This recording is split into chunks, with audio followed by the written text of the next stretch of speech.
Hey there, listeners. Thanks for stopping by to the podcast today. Please, before you're done listening to this episode, leave us a review. If you're on Spotify, you can review now, and you can also review on Apple Podcasts. But if there's any platforms that I'm forgetting about and you can leave us a review, please do so. If you're happening to watch this on YouTube, and if you don't know, you can watch these podcasts on YouTube now, please like and subscribe to the channel and share the episode as well. So thanks for stopping by, everybody, and enjoy the episode. Knowledge is Power is where you come to hear people's life experiences to learn from. So, without further ado, let's roll the intro. Stay hungry, stay foolish. We choose to go to the moon in this decade and do the other thing, not because they are easy, but because they are hard. I have a dream. Will one day live in a nation where they will not be judged by the color of their skin, but by the content of their character. Hello, and welcome back to the Knowledge is Power podcast. This is your host, Max Willett, and we got another great guest on today. So if you could go ahead and introduce yourself, that would be great. What's up, guys? My name is Juan Urea Jr. I work for Adrenaline Fundraising. Yeah, very cool. Well, you also said that you're a substitute teacher as well. Yes, so I'm also employed by West Warwick Public Schools. Okay. I'm the head coach of the West Warwick Wrestling program, Mm-hmm. and I'm also a day-to-day sub. Originally got my degree in health and physical education with Very a cool. specialization in adaptive physical education. Well, kudos to you because teaching is not easy. And Kudos to those who do it or who have been doing it for years on end. my mom's been a teacher for almost 30 years. Yeah. Teachers deserve the utmost respect, and man, they deserve the world, that's for sure, and Yeah. maybe a higher increase in wages. Yeah. And luckily, Rhode Island is one of the best states in terms of overall salary for teachers. But then, we could get into a little deep stuff. But we're not going to talk about that right now. Maybe later in the podcast. Yeah. But, so why don't you talk about your life story, and then we'll get into Adrenaline Fundraising afterwards. Cool. So let's talk about your life story and how you got to this point of your life. Yeah, for sure. So I'm 25 years old right now. Originally, I'm from Pennsylvania. I grew up there all my life till I was 16. 16 years old, normal kid, played a lot of sports, played baseball, basketball, football, you name it, I did it. I've wrestled. My parents were split up, so I was always between Rhode Island and Pennsylvania. But when I was 16, I had this midlife crisis, I like to say, where I was like, I want to live in Rhode Island with my dad. So I made the big move from big old Pennsylvania, where my school was I was one of 1,000 in my graduating class. In your class? In my class. It was like a college campus. Oh, my gosh. I was one of 4,000 kids in the entire school. Wow. Yeah, it was massive. To West Warwick, Rhode Island, where I was one of 1,000 in the building. Yeah, right. Yeah, I was going to say know? that's like my high school, yeah. Like in my high school in Pennsylvania, you didn't know people in the grade existed. Like you were like, who's that? I've never seen them before. And then everyone in West Warwick was like, you know everyone. Couldn't imagine how big your proms were. Oh my gosh. Well, I never got to experience that. I was a Yeah. freshman when I Yeah, moved, so yeah. unfortunately, I'm sure they were a blast though. Yeah. I mean, imagine that. I don't know, it sounds like a massive party. I don't know. Yeah. So, I made the move to West Warwick when I was 16. I was a sophomore, and I basically, I was the same thing. I played sports. I moved over here midsummer. I want to say 2013, and I joined the football team right away. Didn't know a soul at West Warwick, but moved there. Played football, won a state title that year, which was pretty awesome. Nice. I mean, that's the cool thing about moving from Pennsylvania to Rhode Island.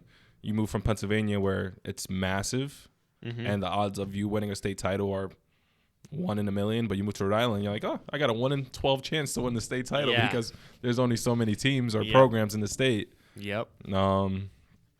Wrestled. I was a big wrestler. I loved wrestling. Obviously, Pennsylvania boys are a little different. So growing up wrestling all my life, wrestling came very natural in Rhode Island. I like to think of myself as a very solid, tough, athletic wrestler. And then went to URI, studied physical education. I knew I wanted to be an educator my senior year. My stepmom and dad split up, and I kind of found a pathway with a teacher where he helped me along the way. Okay. You know, he made the difference Yeah. that I saw that I wanted to make in someone's life when I was Absolutely. 17, 18 years old. Yeah. So that's why I think teachers deserve more than what they get credit for. You know, they have summers off, they have holidays off, but they still don't get enough credit for what they do. You know, teaching the future of America, I like to say. Yeah, very cool. Great life story. You know, very interesting path, you know, that brought you into teaching. But yeah, I'm curious to hear what was when you moved from Pennsylvania to Rhode Island, what was the biggest, like, was there any culture shock? It's not like it's a huge move. I mean, Pennsylvania isn't that far away.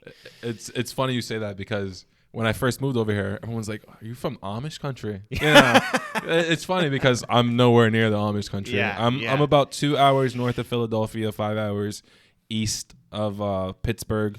So I grew up in the Pocono Mountains. I'm sure a lot of people ski there, snowboard there. It wasn't too much of a culture shock. It was just more so getting to know different people because, again, you go from knowing so many people to not knowing a soul. So you're like, it's almost like you're starting over as a new person and you're trying to figure out who you are. But I already knew who I was as a 16-year-old. It just kept trying to finding my friends and finding my path along the way at West Warwick High School. Yeah, interesting. Yeah, it's funny that you talk about the Amish because my dad, I've talked about this before on the podcast, is from northern Maine. I got Mount Katahdin up there, which is in Baxter State Park. If you're watching on video, you can probably see the image of the mountain, which is pretty great. Yeah, it looks awesome. That's an awesome shot. Yeah, well, that's another story is where I found that image. I found that at a yard sale, which was kind of funny. But yeah, so and there's a bunch of Amish up in northern Maine. They moved up there, and yeah, they're not taking over, but there's a lot.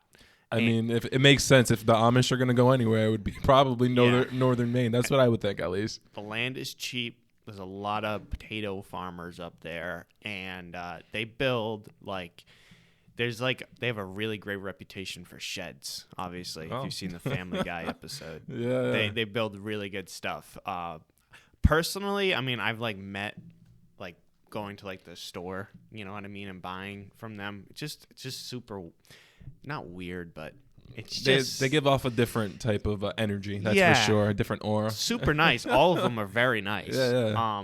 But yeah, just interesting. You know, the Amish, interesting way of life. Of course, most of them are just born into it and they never know any different. Yeah, that's it. You know what I mean? But never knew that I would be talking about the Amish today. But here we are.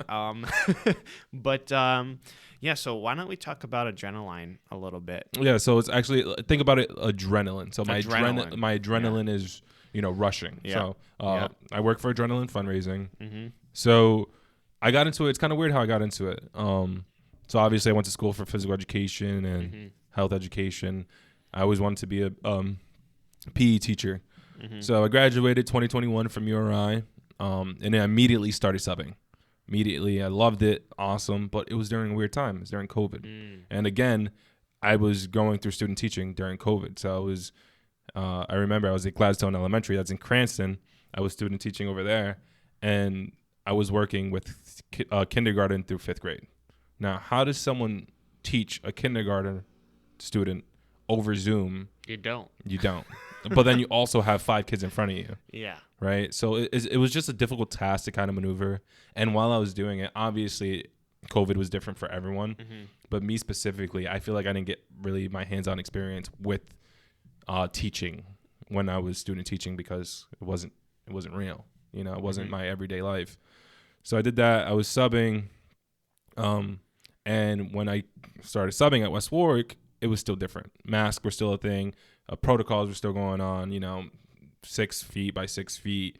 How do you teach PE with kids? They're supposed to be engaging with one another. It's not desk in the classroom. It's not pens and paper, all that stuff. It's, hands-on activities, throwing balls, shooting baskets, running straight lines, tackling, stuff like that. Just working on your everyday, activities. So it was different. And I did it for a little bit. I got a full-time job working, actually not even health and physical education. I was doing special education. And I loved it, but then they gave me the boot because I don't have my certification in special education. So they found someone certified. And I just found myself having issues with me having a degree and waiting for someone who's 65 who doesn't want to be teaching anymore, just waiting to get their pension. But meanwhile, I'm 25 years old and I'm hungry, waiting to get into the door. You know, I can't wait to teach. And, you know, since the pension got moved and all these teachers have to wait. So I don't know if you know the pension in Rhode Island, but your age plus your years teaching have to equal 100. So if you don't start till you're 25, let's say you're my age, this is my year one, and I teach for 30 years, that's 55 plus 30. I still have to wait until I'm 65 because I still have 15 years to go. So a lot of the teachers at West Warwick Public Schools specifically are a little older, and I just feel like they don't have that hunger that I have. You know, I'm ready to teach lesson plans, unit plans, teach different kids different activities, and I feel like they just go over the same stuff every day. And I had trouble with me wanting to get into the door and not having the opportunity. So then I got hired to be the West Warwick wrestling coach. I did that, and immediately I wanted to start fundraising because for the people who don't know, West Warwick isn't the most affluent community. So I want to give back, and fundraising is one of the best ways. I could have done my own car wash or something along those lines, but I wanted something where I knew I could get back, you know, something to my kids, where a product. So I met Sean, who's now my boss. I used to fundraise for him when I was on the football team. Go figure. I met with Sean, and he helped my team of 15 kids fundraise over $6,000. And I was just like, how do you do this, Sean? Like, how does this work? It's just like, you just give them what they need. And as long as the coach is held accountable, it'll work. And I remember we were joking around before when I first met him. He's like, hey, I'm hiring if you want a job. And I'm like, yeah, I'd never work for you, you know? Like, why would I do that? I have my teaching degree. So then I'm working the end of the year at West Warwick. Summer comes, and now I don't have a job. And I'm not getting paid over the summer because I'm not a full-time teacher just yet, you know? So I don't have the full-time benefits. If there's a week off, teachers, I don't get paid. The full-time teachers do. So summer came. And I actually work at Coast Guard House for the people who know it. I'm a server there. So I worked there over the summer, and school starts coming up. And I just remember I had this little moment in my head. I was like, I can't continue to sub every day, knowing there's going to be weeks off, days off, stuff like that along the lines. So I hit up Sean. I was like, hey, Sean, I would love to talk with you about getting a job. So basically that happened. Sean hired me, and essentially what I do is I just help organizations fundraise, hitting their different financial goals. What we do different is it's nice because, you know, any program, any organization out there can go out there and, you know, fundraise. They can have their own car wash. They can have their own product sales. They can do that. But what my company offers that most companies don't is we know how to fundraise. You know, we have the equipment. We have a digital app that is fantastic. It's game changing. We're all digital. You know, we live in a very digital world now. You can't continue to fundraise like we're in the early 2000s because we're not there anymore. Everything's technology, you know. Yeah. Okay. Can you explain the process? So let's say I'm coaching a middle school baseball team, and I say, hey, Juan, I want to help raise money for the team, you know, to support it. What would you say, and how would the process work? Yeah. So essentially how it works is I would reach out to the coach, say, hey, coach, are you interested in fundraising? He's like, yeah. Next steps, you know, just figure out what kind of fundraising you've done in the past. You know, whether it's popcorn, cookies, you know, car washes, stuff like that. See how much you fundraise, right? See what you have done in the past with fundraising, like what numbers you want to reach.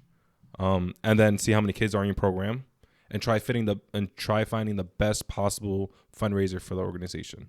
You know, some communities like getting something physical, you know, whether that's cookie dough, but some communities just like donating. You know, so we have a whole bunch of different platforms. Our way that we go about it is we reach out to the coach, we find out the numbers, and then we have a 5-minute conversation on the phone, and then I meet up with you in person. And what that conversation looks like is, all right, let's reach the goal. How do we see it? You know, I'm going to be there every step of the way. That way I know that you guys are doing what you have to do, and that way that the fundraiser goes properly. Because again, you need to have someone held accountable when you're fundraising, because if no one's doing their job, nothing's going to happen. Yeah. So again, we find the best fitting fundraiser for the organization, and then we run it. And how we run it is through our app. It's called Raise 365. And the difference between other companies and us is our app is designed to make fundraising easier. So we store contacts in it. We store contacts in the app, and what it does is sends out 3 reminders. It sends out a reminder 24 hours after the fundraiser kicked off, 6 days after the fundraiser's kicked off, and 10 days. Because you can send someone a fundraiser, hey, would you please donate? And they'll be like, yeah, I'll donate, but they're driving, right? And then 10 minutes goes by and they forgot, right? But if that reminder comes out, not really a way to forget. And if it does, okay. But then the 6-day reminder comes off, and then the 10 days. So it kind of gives them more of incentive to donate, and it sends a very personalized message to them. It's not, hey, donate to my campaign. It's, hey, it's Juan Urea from West Warwick Wrestling. Can you please donate? That way we can get new mats.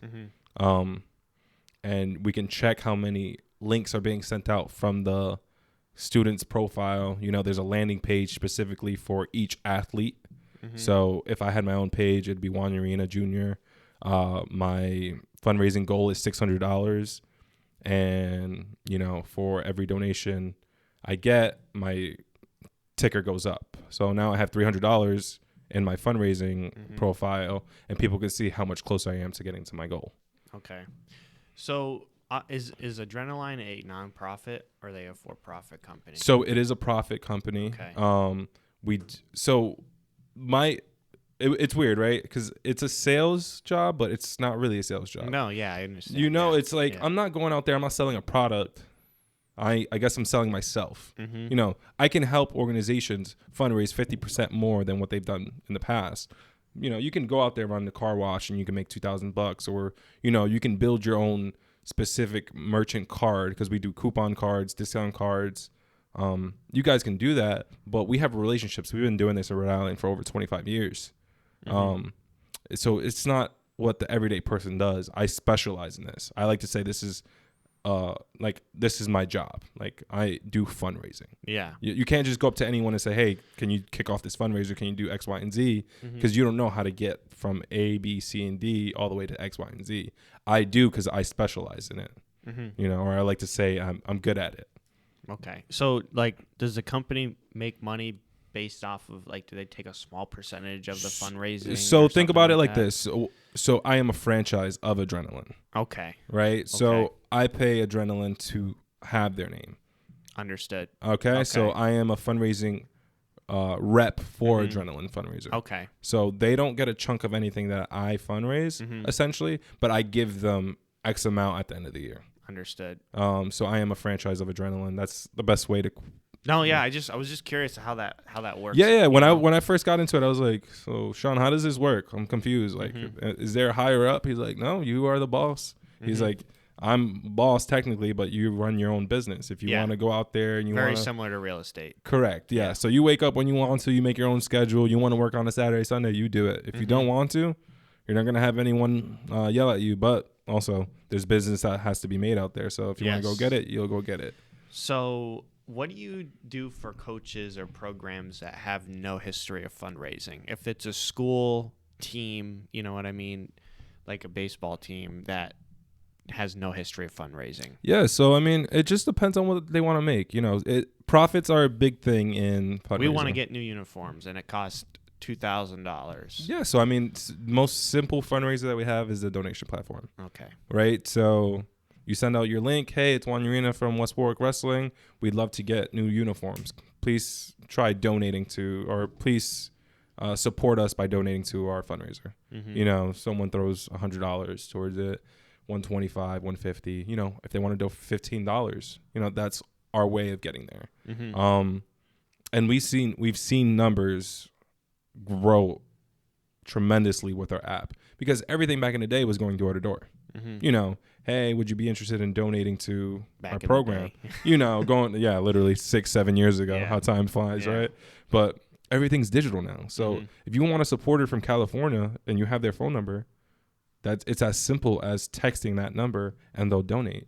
That's the best part about our Race 365 app is it's no longer door to door. It still can be because we do have a QR code where someone can scan it on their phone now and brings you right to the fundraising landing page. But if you want to text someone from Hawaii or another country, it's possible to do so. And it's like I said, it's game changing. I can't express how much value the app has because you almost need to like use it yourself. Yeah. What would you say has been the most successful way of fundraising for organizations? Most successful way of fundraising? Yeah. So, like, is it the donation platform or is it something else? So it all differentiates. It's all different with every program. It depends, So I recently ran a fundraiser with West Warwick and Cumberland music programs, and one I did a calendar raffle. So the calendar raffle for Cumberland music, they used to do one back in the day, and I think the most they fundraised was $6,000 after gifts and everything. We just did it on our app, and it was their first time running it with Adrenaline. They fundraised over, I want to say $10,500. Okay, wow. So it was like they made a $4,000 profit in what they usually made, and it's like wow. Like I was like, yeah, this makes a huge difference. But then West Warwick music department, I ran a fundraiser with them. It was just cookie doughs and donation. They fundraised over $20,000. Wow. And it's just due to the fact that our technology is different. Yeah. Had Cumberland had 50 more kids in the program, they probably would have fundraised $10,000 more, but it all differentiates between how big the program is, what they're fundraising. But typically you'll see the biggest or the largest number would probably be donation platform because people are more inclined to donate. Yeah. That way. Understood. Yeah. So really, really interesting platform and process you have going on. So obviously everybody has social media already, right? Everybody has a Facebook, Instagram, whatever. And a lot of people have a large amount of followers or they follow a lot of people. And obviously you guys have the app, right? So would you say, the main benefit of the app is just it's all encompassing, it's all in one place. Instead of having to access all these different social media accounts and sharing like a PayPal account, it's all in the app. You can put the contacts in and it contacts those people through the app. Is that what you're saying? Yeah. So essentially, yeah. So think about it like, everyone can start a GoFundMe, but then they have to share it one by one. They need to send it to different people. Through the Raise 365 app, it's designed from the app to send a message from the app. And it's a personalized number it's your own number, personalized message. So think about it. You download the Raise 365 app, and now Max has his own account, and it's going to send from his number. And all it takes is a tap of a button because you upload and store the contacts in there, and now all you have to do is click the SMS button, and it sends out a message. So it'd be like if I'm a player on a team, right, and the coach decides to use you for fundraising, I get my own link. Yep. And I can, or account, and share that to all these different people. And then, so do the contacts get like imported into the app? Correct. Yeah. So now they're imported into the app. And the cool thing about that is, let's say you're a freshman. So little Max from Cheraho is fundraising for his baseball team as a freshman. And now he imports 25 contacts from his cell phone into the app, right? Now, sophomore year, Max is a little older. He might not want to do it, but he reinstalls the app that he deleted, and now the 24 contacts from the year previous is still on the app. So Max doesn't have to fundraise as much as he did previously. Yeah.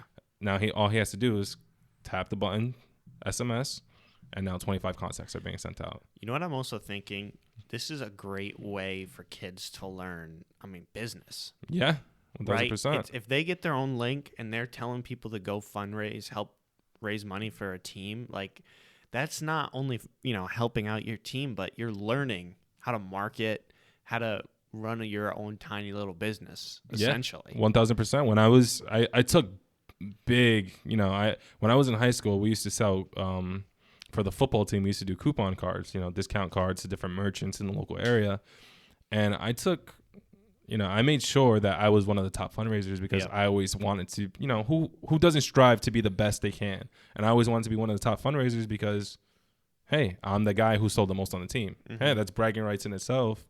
And then the cool thing also is my company also offers incentives, right? So I'll give you 25 coupon books, right? You sell 10 of them, here's this nice jacket, right? All right, I want that jacket. Now go sell 10 of them, right? And the cool thing is the company pays for it. So we'll split the cost 50-50 with the head coach. So this jacket I'm wearing is also one of the incentives that we offer. It's a $40 hitting jacket for baseball. I'll give the coach $20 towards it. He takes off $20 off of the profit, and now the kid has a nice West Warwick hitting jacket. 20, you sell 20 cards, here's another incentive. Here's a nice baseball bat, and then you sell 25, I'll give you 5 free cards. Here, hit that incentive, and now you're almost, you're working towards getting things for yourself now. Yeah. Are there ways for local businesses to partner with a team through an app? So let's say one of the dads or the moms on the team has a business. Yep. And they want to write off something because you can write it off. And obviously you can't write it off if it's not an incorporated business. If you're just if you're just buying T-shirts or stuff for the team, you can't write it off, I guess, technically, because it's not going to a specific organization. Yep. Right. So is there a way for businesses to partner with Adrenaline to help out local teams? Yeah. So my question. We do partner with some local businesses.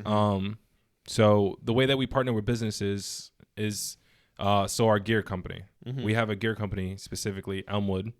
Okay. Elmwood. So great company. Yes. Yep. So Elmwood Sports, they do all our merch. So we're partnered with them. Yeah. So anything that we, whether coaches want new uniforms, they want new shooting or hitting jackets, they'll design them. And then instead of us having to go through a third party, we know Elmwood, we know Matt, we know the owners there. We'll go to them and they'll get us our gear. And that way it makes everything easier on our end. And they take care of it. We also go to local businesses where we're partnered with, I'm partnered specifically with, his name's Jason. He has 7 different businesses. He has unlimited uses in our coupon cards where people go to his restaurant and, now he's getting business promotion where they go to his business, they spend money and they get $5 off every time. But if you go 10 times a year, you're spending over $50 each time you go. It's only 10% off the entire year. You made $450 and you only have $50 off. Yeah. So the businesses do like the idea of partnering with us. We have this new fundraiser. It's called Bang Cookies. Think like Crumble, right? Big, soft, organic cookie. And they only work specifically with us because our household name, Adrenaline Fundraising, and our movement is pretty big. We're pretty recognized nationwide. It's not just Rhode Island. It's not just Connecticut or Mass. We're in Oklahoma. We're Texas. You name the state, we're there. So companies love partnering with us. And, yeah.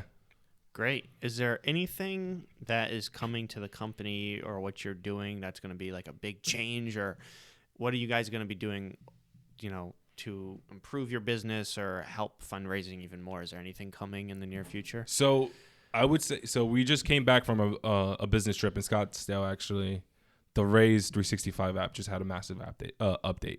So the update was now we can see who the students are sharing with, because I can tell you, Max, I can tell you, hey, share this with 25 guys, but then you're just putting random 1, 2, 3, 4, 5, 6 into the app and you're sending the SMS. But prior to the update, we just saw that you sent it out.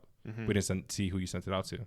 Now we have the capability of seeing if it's a reliable number that you sent it to. Because like I said, some kids are lazy, some kids don't want to do it, and they'll go around the book as many times as they can. But now that we have the ability, and the coaches do, so like the coaches are admins in the profiles, so they can see, all right, Max isn't fundraising, let me go talk to Max. Hey, Max, what's the issue? And if there's a real issue, then we get it. But some kids are just being lazy. Some kids just don't want to fundraise, stuff like that. So again, we'll offer more incentive. Hey, why don't you do this? And, then your team will get X amount. You know, let's get these jackets that everyone on the team wants, or let's get these matching basketball shoes that everyone wants on the court. You know, that's the difference. And yeah, so lately over the last 2-3 years, Adrenaline has really progressed with technology. Yeah. You know, again, door to door was the norm. It's not the norm anymore. Just shoot a text message. Yeah. Most of our competitors, they do emails, but if you go to anybody's email inbox, I'm sure they have a ton of emails that they see the headline, they're like, I'm not reading that. You know, but odds are you open up your phone, all your text messages are closed for most people. Yeah. You know, but our Absolutely. competitors, they just send emails. We thought, why do we continue sending emails? No one looks at emails. No one really wants to reply to an email. But text messages, I think you're 95% more inclined to reply to a text message than you are to an email. Yeah, email's an interesting subject. I mean, obviously being in real estate and having my own business, it's used a lot. Yeah. And it really depends, but I definitely think for what you're doing with fundraising, you're absolutely right. When it comes to text messages, you want it to be quick. You don't want the transaction to be drawn out. Yes. You know what I mean? With real estate, there's a lot of things that go on. With my 3D printing company, there's a lot of things that go on, and it is easy to track, you know, things through email. I actually have an email specifically for junk. Like when I sign up for something and I don't want to see it, I just throw in my junk email. I have like 5 emails now. No, literally. So like more people are inclined to respond to text messages, and like I said, our app is super easy. You click on the link, you put it into your cart, and you check out, and you pay for it from your phone. Most people have Apple Pay, you know, whether they have a debit card or a credit card on it. Yeah. You hit the side of it twice, and now you're checked out, and you donate it to the fundraiser. Yeah. It's as simple as that nowadays. Yep. You know, before it was all cash and checks, and then at the end of the fundraiser, the coach and the fundraising coach would have to get together and count the money, you know, 100 times, and then, all right, now I need to go deposit this into account and write you a check. Yeah. The cool thing about us is it's all right there. And after the fundraiser's done, we'll write you a check within 24 to 48 hours. Most of our competitors, you know, they take months. You know, 2 to 4 weeks, sometimes 2 to 6 weeks. You know, it shouldn't take that long for an organization to get their money that they fundraise. Yeah. You know, that's a big thing that we also, you know, we keep our chest up high and our head up high, is that we can give you the money that you fundraised. We can even cut it in the middle of a fundraiser. Let's say you fundraise $10,000 within the first 3 days. We'll cut you a check for $6,000 right then and there because you fundraised that money. Yeah. So there it is. The fundraiser's not over, but here's half of your money already. You know, if you need to go get gear for your kids, if you need to go get basketball shoes, you name it, here's a check. Yeah. And then we'll cut you the rest as soon as the fundraiser's over. Interesting. Yeah. Do you see any variance in the types of fundraising activities between sports?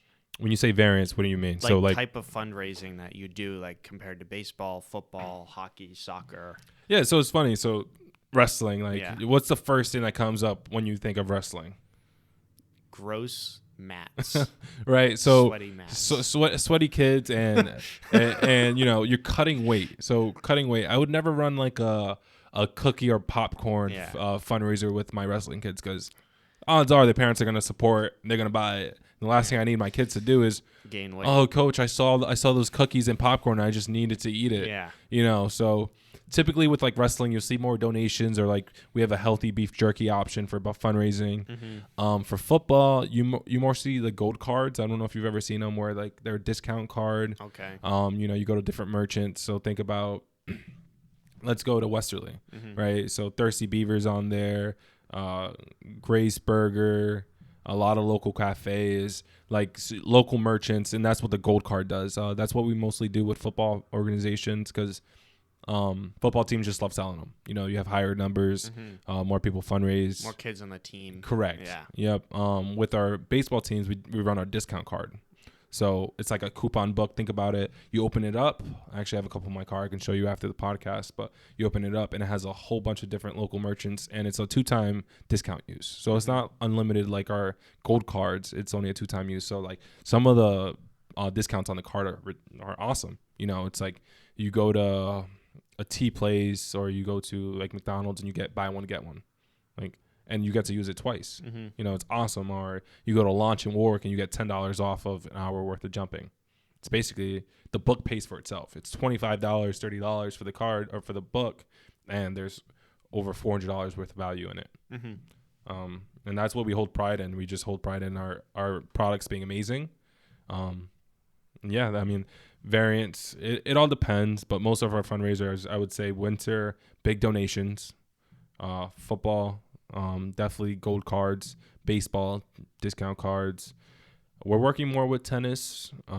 As of recent, we have this awesome digital raffle where we get over $1,000 worth of Amazon gift cards, and people have to they buy tickets to the raffle, and they get a entry into the raffle, and they can win up to $900 or $1,000 worth of Amazon gift cards. And it's super simple. Like I said, here's my landing page. You want to buy a ticket? Here, I'll buy 10 tickets for $50. There you go. Now you have 50 entries or 10 entries, and then we email the digital gift card to the email that won, and that's as simple as that. No hand-to-hand contact, because COVID really messed up fundraising. If you think about it, couldn't go door to door anymore. So what was the next closest thing? Yeah. Wow. Really interesting stuff. Really great business. I definitely have some connections that I'm going to give to you after we're done. Yeah, no, I do appreciate that. Being in baseball, I know a lot of great organizations and people who are coaches for teams. So I'm definitely going to connect you to some people because sports are so important. Yeah. And COVID really showed that because when kids weren't playing sports, they were at home. They had more time to do bad things. Yeah. You know what I mean? And for a lot of people and a lot of kids, sports saves them. You know what I mean? 1,000%. I'll speak for myself on that. I mean, think about it yourself. I mean, I hold myself. I think wrestling made me the man I am today. It was one of the most grueling, tough things I've ever done in my life, but I think it gave me the toughness to get through, all the hard times I've endured during my life. Yeah. COVID wasn't easy for anyone. Imagine being locked up in your house for 3 months, and we lived it. We don't have to say imagine. We all lived it. We were locked up in our homes. And no one was allowed to go play baseball, soccer, stuff like that. Sports, I mean, thinking back to those times, it was like, wow, I was really just cooped up in my house for months on end, and the only time I went out was to walk the dogs, maybe go get groceries with 9 masks on and my hood up, and like it feels like forever ago, but at the same time, I can remember like it was just yesterday. Yeah, I remember. So if it weren't for COVID, first of all, we wouldn't be sitting here today. COVID really just destroyed my college career because it was my second semester of college is when COVID hit. Definitely tough. And I mean, I'm not gonna sit here and have a sob story for me because I'm sitting here and I feel like I'm in a great situation in my life and I love what I do. I don't dread getting up in the morning, and now I'm not in college anymore. If COVID never happened, I would probably be in my senior year of college for engineering, interning somewhere, and not really knowing any different. Yeah, 1,000%. But it's so weird. Like I remember going to URI during COVID and walking my dog just because there's so much space. Yeah. And there was nobody Yep. there. And it was like the first time ever because I mean I grew up 10 minutes from URI. Yep. You know what I mean? So we would always go there for lunch or whatever. We've been on campus my whole life. And going there and seeing it like a ghost town was freaky. Like just walking my dog and I'm like one of the only people on campus right now. And it was just weird. But yeah, you're absolutely right. Like going back to sports is like, it was such an important thing for me. Baseball, right? I'm pretty thick-headed when it comes to baseball. I think it's the greatest sport ever. I feel like people that have listened for a while are getting tired of me saying that. But Go Yankees. Oh God! All right. Let's not get this started on that podcast is over. Not thanking you for coming on. Get out of my office. No, I'm kidding. Go Red Sox. They're gonna suck this year because, just that whole is sad. Oh my gosh. We don't want. All right. So let me finish what I was saying to begin with. Baseball, like I've talked about this in the past. 3 times out of 10 you fail. Definitely prepares you for life because you're going to fail more than you succeed. Correct. But your successes are going to be much more higher, and you're going to be a lot more proud of your successes more than your failures. Yeah. And that's what's going to push you to keep moving on. You know what I mean? But yeah. So again, when baseball, the new pitch clock absolutely drives me crazy. And I'm like, it's the only sport that doesn't. It's timeless, literally and figuratively. It's been around for 200 years, and it has no time. It's not like football. It's not like hockey. It's not like soccer where there's a clock always ticking. It could go on theoretically forever, and some of the games have. Like the longest game in baseball history was actually in Pawtucket, and it was a AAA game, and it was 33 innings. Jeez. It went over like 2 days, which is crazy. That's pretty absolutely nuts. crazy. Yeah. But like now, the first time they introduced the pitch clock, Red Sox were playing the Braves on Saturday, and the game ended on a pitching clock technicality because the batter wasn't ready in time. Called strike 3, end of game. Ugh. Like, a lot of these guys have been playing.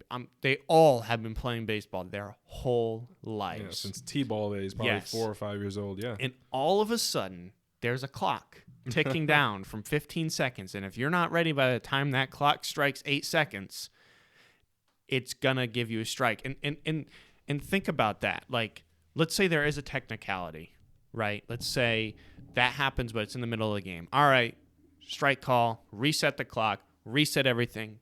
Back from the top. Wouldn't that take longer, right? Then it's just ridiculous. And the commissioner of baseball, I'm really getting political when it comes to baseball here, is a moron. You know, like this rule is just horrible. It's ruining baseball. Yep. And I just feel like just it's one of the best things baseball had is that there was no time. Right? Yeah, 1,000%. You know, and that's what makes it different too. So like different is always, it's good. Yeah, being different is good. You know, having different. Absolutely, 1,000%. And it just makes me sad to see the way the game is going. I mean, I don't mind like players having personalities, right? Like that's a big controversy with old time guys. And I had a guy on, Dan Sarmiento, on the podcast who's a baseball guy, and I just had on somebody in the Kansas City Royals system, Ben Sears, on 2 podcasts ago. Cool. And yeah, I mean, it's just really sad, you know. And then for pitchers too, like you do not want to be rushed as a pitcher. Yeah, you want to take your time, think about what pitch you're throwing. Exactly. You know, where is it going to go? What the count is? All these things to consider. 1,000%. Exactly. But yeah, enough about that. I want to sort of backtrack a little bit because I really want to talk about college. Okay. Right, and your college experience, if that's okay. We don't have to get in like the parties and stuff like that. Forget about that.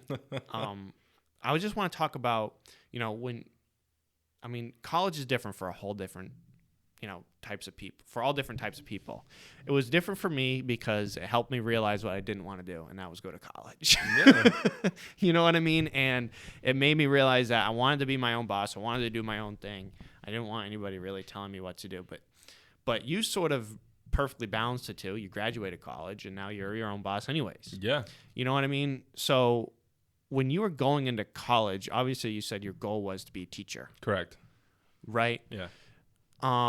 Did you ever imagine yourself getting into something like this? Never in my wildest dreams. Yeah. Not like it was literally, I remember my senior year, I was like, all right, this is all or nothing. Like I'm going to be a teacher. And mind you, this is coming from a kid who, I was a good student. I would say at average. It was probably like a 3.1, 3.2 GPA. You know, I wasn't the best student. I didn't want to go to school, but I was like, oh, there's no other option.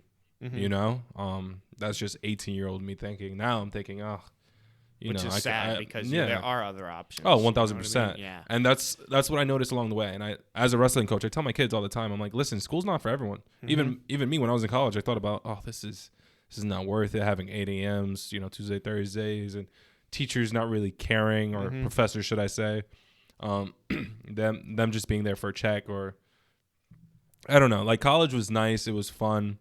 It was very enjoyable for me. Would I do it again? I think I would do it for the experience. I don't think I would do it for the education, you know. Interesting. So if you could go back 5 years or 6 years now and not go to college, would you? Knowing what I know now, I would still go. But again, it was just for the experience. I think I had a great time at college. Yeah. Like I was in a fraternity at University of Rhode Island, and I met some lifelong friends. Yeah.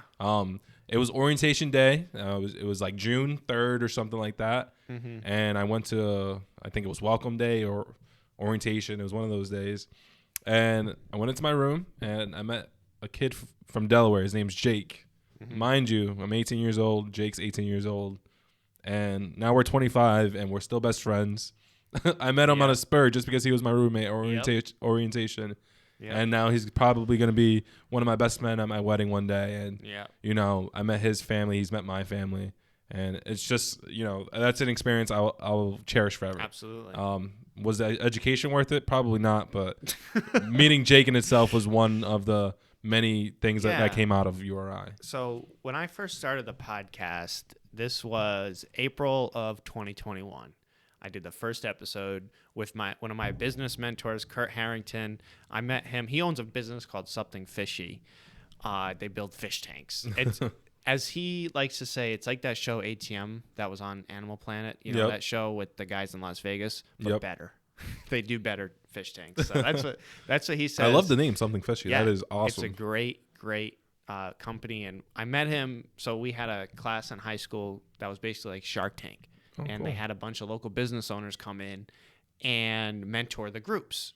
We created our own businesses throughout the year. Really, really amazing That class. sounds awesome, yeah. Yeah, no, I think I got to get my old teacher on the podcast to talk about that class because I refer back to it a lot. But my point that I'm getting to is on the first episode with Kurt, he talked about how for him, the biggest thing he got out of college was the connections. Yeah. He went to college for the connections and not for the education. The experience, not the education. Yeah. And that's something that he realized throughout college. So what you're thinking is you're not alone. You know what I mean? Yeah.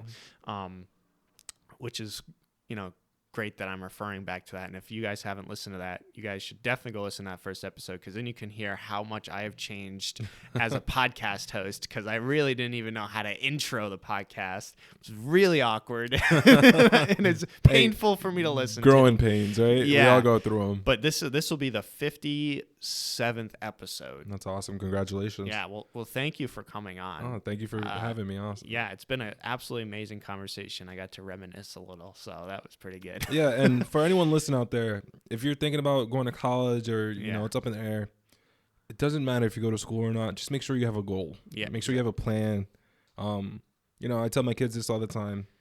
School's not for everyone. It definitely wasn't for me specifically, but just have a goal out there. Whether that book is slowly falling, slowly but surely. Yes, but yeah, just have a plan. And remember, a plan or is it a goal? A goal without a plan is just a dream, right? That's something awesome that I heard. So make sure you take that with you. So that sort of perfectly rolls into my final question, and hopefully you didn't spoil the. There we go. Okay. That was dramatic. Yes, that was very dramatic. That was a Profit First book that I'm reading. Very good book. But so that sort of ties into the final question that I ask everybody, and I'm sure you listened to this when I asked Justin this question, if you got through the whole podcast. But if you were to leave one piece of advice to the listener, what would that piece of advice be? If you have a dream, go get it. Yeah. I was when I was trying to figure out whether I want to sub or work for Sean and at Adrenaline, I spoke to a whole bunch of people, and they're like, at the end of the day, like, I can give you my best advice, but if you want to do it, try it. Mm-hmm. I'm 25 years old, and I feel as if I need everything that I need in life right now at 25, but odds are if you're 25, you're still trying to make it, right? And I listened to a whole bunch of different audiobooks and podcasts, and one of the biggest things that people say is this is our age. This is the age to like try different things, and if you don't like it, it's not the worst thing. Then you gave a couple years, you tried something new. Absolutely. And if you love it, run with it. You can always go back to college. Yep. Like a lot of people growing up, it was college or nothing. And luckily for that class incubator, that opened my eyes a lot. Yep. You know what I mean? And it's a very sad reality that we are in, where a lot of teachers in high school make you feel like a failure if you don't go to college. And it's sad. And I agree with that. of course, there are teachers that don't say that. There are a lot of teachers that say the opposite. It doesn't matter it's what you want to do. If you don't go to college, it's up to you. You know what I mean? But it's just sad. A lot of kids feel like it's college or nothing. But there's a lot of different avenues to go through. But college just sort of helps people mature, I think, is the biggest thing. I think I needed college to grow up in a sense, Yep. Because when you're 18, you don't have all the answers. Yeah, absolutely. No one does, and I don't expect the 18-year-old to have the answers. But you know, some people feel as if when you're 18, you should know what you want to do with the rest of your life. Here I am at 18. Let me make a decision that I'm gonna work till I'm 65 and do this because I liked it when I was 18. Yep. Yeah, and that's something that I hear a lot on this Profit First podcast that I've listened to in the past, which is a real estate podcast, and they talk about financial freedom a lot. Yep. It's not necessarily being rich; it's being in a position where you have a source of income, where it's like real estate. It's like having your own business where you cannot be there and you're making money. Yeah. You know what I mean? Doesn't have to be a lot of money, but that makes your life so much easier. You can go do things. 1,000%. You know what I mean? You can spend time with people, and financial freedom is sort of the goal that I'm trying to get at. You know what I mean? And if you make your goal money, then that's not good. Financial freedom is the way you want to look at it, I think. 1,000%. I can agree with you with that. 1,000%. Yeah. But, it's been an absolutely amazing conversation. Thank you very much for coming on. Glad Justin made the connection. So shout out to Justin Oakley. Yeah, thank you, Justin, and thank you, Max, for having me. I do appreciate it. And for anyone debating out there, shoot me a message. Yep. Adrenaline's here every step of the way. I love helping people, and again, we've helped so many organizations. We work with 200+ organizations in the state of Rhode Island alone. Sean and I. So please feel free to reach out. I'll put your contact info in the podcast description. And thank you everybody for listening. And if you want to support the podcast, so here's a little fundraising thing going on here. You can subscribe on Patreon for as little as $3 a month and get episodes weeks in advance before they're posted on widely available platforms. So this podcast won't be posted for a few weeks, but it'll be available on Patreon very soon, or a couple of days after it's recorded. So if you want to go support the podcast, it would be greatly appreciated if you could subscribe via Patreon. The link is on the Knowledge is Power Instagram, so make sure to follow Knowledge is Power on Instagram as well. So thank you again for coming on. Thank you again, everybody, for listening. Catch you next time.